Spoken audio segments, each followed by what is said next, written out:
Okay, I'm back. I've got another round one matchup for you here. This time it's a double Terran mirror matchup. Up in this top left corner I have the blue Terran. This is JimOntree, yeah. And down in the bottom right, very cheerfully greeting his opponent, is NemesisFire. No reply to the GLHF. That's rude, isn't it? He's not going to like that. In your face, NemesisFire. I mock you. So both these players playing Terran. JimOntree building the supply depot in the centre there. NemesisFire going for the more traditional top of the ramp approach against another Terran. Doesn't make too much of a difference. Let's have a look around this map. What we see up here is it's quite a big main base area, but it has this intermediary step up. That means that Terran Reaper can jump up into the base. Both of these players are playing Terran. And Reaper first is a very common opening. If you wanted to do that, you'd need to get the gas down at about the same time as you start building the barracks. What that means is when the barracks finishes, you'll have just about mined enough gas to start building a Reaper. It costs 50 gas. Reapers are very, very fast units. They're light units. Don't do an awful lot of damage, but they are great for harassing workers and really good for getting a good look around your opponent's base. NemesisFire going into an early expand. This particular map has gold mineral patches in the natural. Now gold mineral patches generally let SCVs mine minerals 20% faster. This patch, this expo though, has only 6 mineral patches compared to the usual 8. What that means is that fully saturated, your income from this is pretty similar to what it would be from a normal blue mineral base, but you require fewer SCVs to get to that level of income. That means you can saturate it quicker and you can definitely get an advantage from that. It also means that these will mine out sooner. Each one is worth 1500, which is the same as any normal mineral patch. Yeah, JimOntree not going for an expo just yet, but is throwing down a factory. The NemesisFire literally just staying on that single racks for the time being, and does have a reasonable bank, so I wouldn't mind seeing a factory come down for him. Important to get your tech up. Oftentimes Terran may not build anything from the factory, but you do need the factory to get the starport up, and the starport is crucial. If a Terran is going to go bio and just use Marines, you have to have medevacs. Medevacs make Terrans. Medevacs can heal Marines, but also, and equally as importantly, you can use medevacs to transport units. So a really good way to pull your opponent apart, to just be dropping Marines in around the back of their mineral line, doing a bit of harass, while at the same time you're poking up the front ramp. Really all about slowing your opponent down. Double engineering bay for a NemesisFire to get those upgrades going nice and early. Not sure if you can actually afford to run 2 E-bays, but yeah, we'll see. Starts an upgrade in one of them. This other one is going to have to sit idle for a while until he's saved up enough gas. Presumably, once he has enough gas, he will start the armor upgrade, so his units will become 1-1. As a Terran, if you're going to be using Marines, definitely +1 attack is the thing to go for first. The reason I say that, Marines have a fairly small attack but a high rate of fire. If you look at the attack there, it's damage 6, but the weapon fires repeatedly, so if you get +1, that's damage 7, and obviously that's multiplied up by each time the weapon fires. Yeah, so JimOntree getting this early siege tank out. What I'd love to see here, I see a medevac building, I'd love to see a siege tank drop. The recent changes to the game mean that you can put a tank into siege mode and you can pick it up in a medevac in siege mode.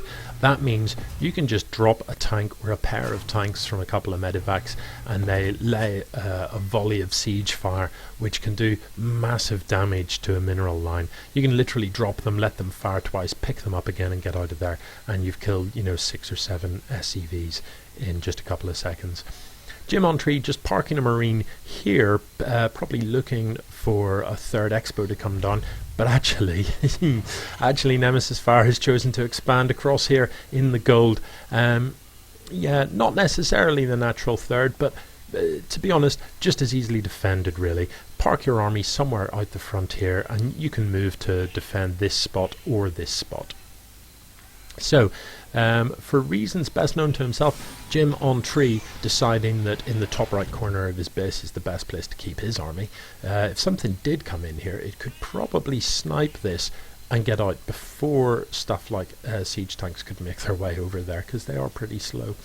But this game, which seems to be a bit of a pattern in the EMS StarCraft League so far, although admittedly I've only seen 2 games, neither player doing much in the way of scouting. If we just look from NemesisFire's point of view, he has dropped that 1 scan, so he knows a little bit about his opponent. We'd call this a 1-1-1 build. He's got 1 Rax, 1 Factory, 1 Starport. JimOntree, on the other hand, the only thing he knows is that his opponent isn't here. Yeah, so a little bit disappointed that neither of them are, for example, sending workers in, or sending a flying unit, a medevac or something like that, just to have a little poke into their opponent's base. NemesisFire just parking a Liberator over here. Yeah, get that across the map, get it doing some. Oh, good. Yeah, it's almost like he heard me. Yeah, hopefully we'll see that going through a bit of harass and get something done. So let's have a quick peek at the army tabs. Army supply, at this stage, JimOntree with a slight army supply lead. Worker supply pretty even, but I dare say the income is higher for NemesisFire. It is, and that's just having access to those extra mineral patches. So here we go, Liberator about to get into action. He's just thinking about it. Look, they're there, kill them, they're there! Where was that scan? JimOntree scans, sees that. Oh my goodness, I almost missed it. Did he kill anything? Not exactly, no. So pretty fast reactions there from JimOntree to pull those workers before losing anything. I'm impressed, that's nice. These Marines just running around. Up he comes, can he get anything this time? Oh, looks like he will. Liberator will one-shot workers. Its fire is pretty brutal, doing 85 damage per shot, but he needs to move that, or he loses it. Nevertheless, some units killed. There you go, 6 workers. So that's reasonably effective. Let's see what that's done to the income tab. Yeah, definitely a noticeable reduction, I think, maybe. Good. If nothing else, having to pull workers away does mean you've lost a bit of mining time. All of that in a normal game can be quite an important thing. Oh, look, the scan sees the medevacs load up. Oh no, surely not, the game's up. Yeah, killing 6 workers in a normal game can be quite important. In this game, I don't think it's going to matter, because JimOntree has 2,500 in the bank. Okay, where are these medevacs going to go? Are they going to drop in here? I hope so. Yeah, 4 medevacs, yeah, bit of a doom drop. That's most of his army, if not all of his army. He hasn't left much at home. Yeah, he's just going to hang out over here. Yeah, sensible. Just chill for a bit. Yeah. Okay. This Liberator moving up, looking to do some hurt on something. Oh, will they see each other? Do they? Do they? Do they? Did they? Who knows? Maybe not. Maybe he wasn't looking. So this could be... Oh, no! Oh, are you actually kidding me? Widow Mine right there. Almost taking out a medevac. But the medevacs, of course, have full health. Right, if he sieges these up, this is actually quite hard to break, because NemesisFire is going to be in a ropey position to try and come against this. One of the things you can do, 5 siege tanks here. That's a lot of Marines. Load them into medevacs, fly the medevacs above the siege tanks, drop the Marines on top of them. Siege tanks in siege mode cannot fire at stuff that is very close to them. So a very neat tactic would just be to load this stuff into the medevacs, dump it on top of that, and that's a lot of dead siege tank. You might lose a medevac to these Marines before you can get enough out to deal with them. But to be honest, probably not. Oh, the Liberator is going to have a pop. Very crafty. Yep, 2-shot in tanks, no problem there. Liberator will take out 4 Marines. Won't take out that many, but will take out 4. Boom! Oh, into siege tank range. They're not going to last long. Pleasing. Well, this drop has been effective. It has killed that Expo, and that is good to see. Oh, you're kidding me! You don't fly back over the same widow mine that you got hit by on the way in. That's painful. That hurts. That hurts a lot, JimOntree.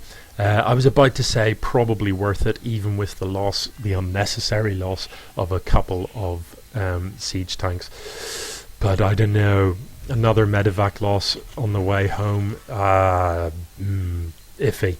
Having a look at the army supply, all of a sudden NemesisFire way out in front. NemesisFire also busier. Look at all damn upgrades going on there. Yeah, all the upgrades. That's good to see. Not, I suppose if you've got the money, why not? Oftentimes with this type of army composition, you don't really worry about upgrading the bio because it's a very bio-focused army, but not to worry. Those other ones won't do any harm. These just literally hanging out. Okay, JimOntree, build more units please. You've got an awful lot of money. You're a bit light on gas, so yep, get a couple of those done. Think about an expand, but more importantly, turn those minerals into units. Look, you've got a building here not building anything. You've got an SCV chilling out.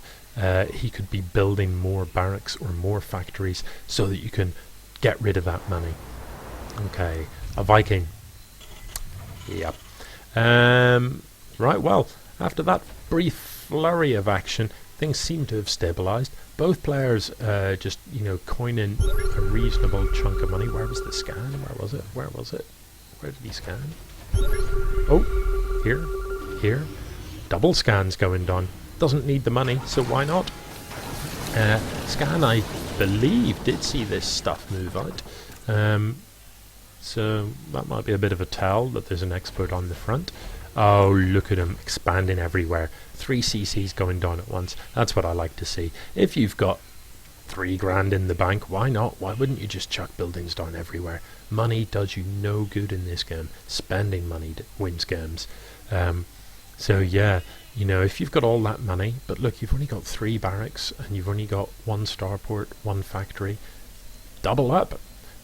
Build units twice as fast.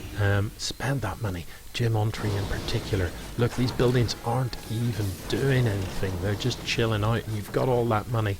That's a recipe for losing a game. At this stage, things looking pretty lopsided.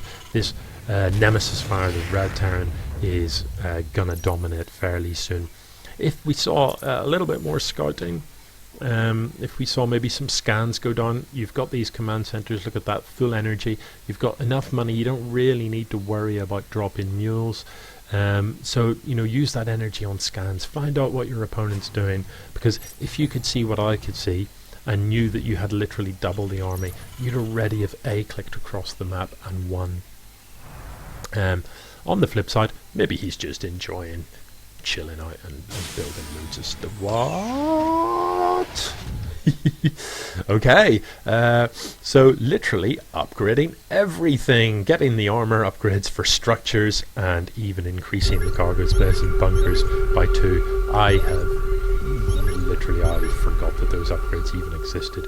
Those are campaign upgrades, I believe. But anyway, why not? Got loads of money. Scans just going down everywhere. Catches the edge of this army. Normally react to those scans, do something about them. Maybe say, well, his army's over there. Maybe I could fly stuff in round here. Maybe I could fly stuff in round here. Or just, do those scans and then stay home. More scans? Where scanned? So NemesisFire scanning over here, possibly a little bit surprised to find out that his opponent is not in that gold base. Okay. Up in the top left, you can see what units. Oh, a nuke! Are you kidding me?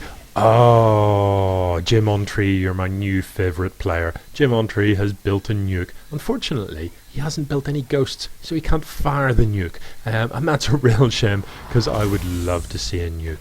I tell you, there should be, maybe in the EMS StarCraft League, there should be some sort of prize, just a special prize for anybody that uses a nuke at any time during a game. This map, you can do good things with nukes. Ghosts, of course, can be cloaked, and the ghost needs to paint the target for a nuke. So a ghost in this position, cloaked, drop a scan on this base, plant the nuke here, annihilate a mineral line. Admittedly, there aren't very many SCVs to kill there at present, but once there are, that's a brilliant little tactic. Sensor tower here, giving vision of this area. I like sensor towers. I don't like the position of this one. In general, sensor towers are great for telling you when stuff is coming. They're great for telling you when a drop is coming in. But if you look at the area that this sensor tower covers, well, if anything flies in this direction on the mini-map, well, you'll have seen it as it passes this base. If it's from this direction, it gets to these buildings before the sensor tower. If it's from this direction, well, your army's there. So this sensor tower isn't really giving you information about any area that you don't already know about. Position it here, for example, and see medevacs coming in on the top. Position it here, see medevacs coming in from the left. Optimally position it up here and see the whole center of the map. Sensor towers should be about seeing where your stuff isn't. If your stuff's there, then you don't really need the sensor tower. Where are these scans? Where are they? Who's scanning what? Oh my goodness, it's a scan fest. It's like some sort of... Oh! What? What's happening? Yeah, so now both players... Whoa! Oh, really? Seriously, stop it. Both players hopefully very aware of what each other is doing. It's really about time to have a fight here, guys. Come on. Enough chilling out saving money. Let's go to war. NemesisFire with a hearty bank is at 200 supply. You can't build any more units, NemesisFire. Storm across the map and kill stuff. Yeah, I would love to see battle cruisers. I fear we're not actually going to. He would need a starport with a tech lab. He doesn't have that. I think NemesisFire is suffering from upgrade-itis. He just likes to get every single upgrade that's available, whether or not he's going to use them. Look, what's he upgrading here? Yeah, he does have a couple of liberators, so I don't mind that one so much. These guys are off on a holiday. They're all heading to the seaside. Cool. Okay, fight. It is on. NemesisFire, please mine more gas. Oh, well done. Yep. JimOntree, please build more units. These Vikings, why are they over there? What are you going to do with Vikings? I'm not sure what the Vikings are for. I hope he has got some ghosts now. He does! Where is the ghost? He's here! Look at him! Look at him, he's in position. He's ready to lay down that nuke. Cloaking has been researched. This dude is ready. He's ready. Fire the nuke, JimOntree. Fire the nuke. I really want to see that. We've got some liberators over here. They're just chilling out, doing some stuff. Not really sure if they're going to get anything killed. Let's see if JimOntree can react as quickly as he did last time. Doesn't. 1, 2, 3. Well, a few SCVs going down this time. But he's going to lose those liberators. And actually, JimOntree doesn't really need the cash. Oh, this is cute though. Potentially take out a siege tank or two at the front here. No, target this. No, you're not. Oh, well, actually, you might get a Thor. You did get a Thor! That's awesome. Yeah, those liberators can kill stuff fast. Oh, here it comes. Here it comes, the big jukaroo. The nuke! The nuke! Oh, one nuke and it's all over for NemesisFire. Come on, JimOntree. Everybody wants to see that nuke. Got to be careful in this position, NemesisFire. You could get totally surrounded here in a pretty bad way. You know that JimOntree has some forces up here. This could be a horrific sandwich. It might not matter though. Overwhelming supply lead. These are well upgraded units. We know that NemesisFire loves an upgrade. This stuff coming in from the back is less well upgraded. Shoot, don't, oh no. Oh. Where's the nuke? Where's the nuke? The nuke! I want to see the nuke. I think this game's over. Is the ghost still alive? No, he died. I didn't even see him die. That tells a story. A sad, sad story. Yeah. Couple of Thors gonna save the day. Thor's tricky things to micro. They automatically will fire at air units rather than ground units. So Thors will shoot the medevacs above the Marines rather than shooting the Marines. Not that they're any good at shooting Marines, but still worth noting that they do prioritize air units. Yeah, and it's over. GG all round. Went a bit slow in the middle, but you know, we did see a little bit of back and forth. We did see some of the potential. We saw a nice range of units from JimOntree, everything including Thors were out, and a ghost with a nuke ready to drop. I'd have loved to see that go off. Did I mention that I'd love to see a nuke go off? I think I may have. This base over here, these siege tanks won't last long against an army of that size. JimOntree desperately building missile turrets. And an eBay going down, presumably so that he can build more missile turrets. Scans everywhere. He's trying to find him. He's desperately trying to find him. Where are you? Where are you, JimOntree? I'm coming for you. I'm coming for you, JimOntree. Yeah. Yep. This isn't really going to be a fight. So, this is the only replay from this matchup that I have been sent, so I don't know if these guys played a second and third. I don't know if they played best of 3 or if they just went for the single one. These turrets are not going to shoot Marines. You do know that, JimOntree. Turrets don't shoot Marines, so they're not really going to be of much use to you. This is mostly just Marines. Oh! Do I hear seeker missiles? I do! Oh, I love your work, NemesisFire. That is literally 50-50 bonus points from me for seeker missiling siege tanks. Yep, you need to drop those turrets closer to the siege tanks so that they hit each other with their own splash. Is the trick with that. Yep. So drop one right next to this and these two will annihilate that. That is a lot of turrets. So it'll certainly help against these. Oh, that's red and death. It doesn't help it. Oh, that's just unpleasant. So this SUV still building a turret. I'm gonna take down one of your medevacs. How do you like them apples? So pretty convincing in the end, but you know, that game wasn't as one-sided as that final battle made it look. I think there were times when JimOntree definitely could have got something done. A nuke at the right time absolutely could have changed the shape of that. A single nuke in the right place and all of that is dead. Didn't happen though, did it? Oh well, hope you've enjoyed it. I have made a couple of little tutorial demo videos, so if you're interested, please check those out. Let me know what you think of them. If you want more little things like that, I'm more than happy to do it. Peace out.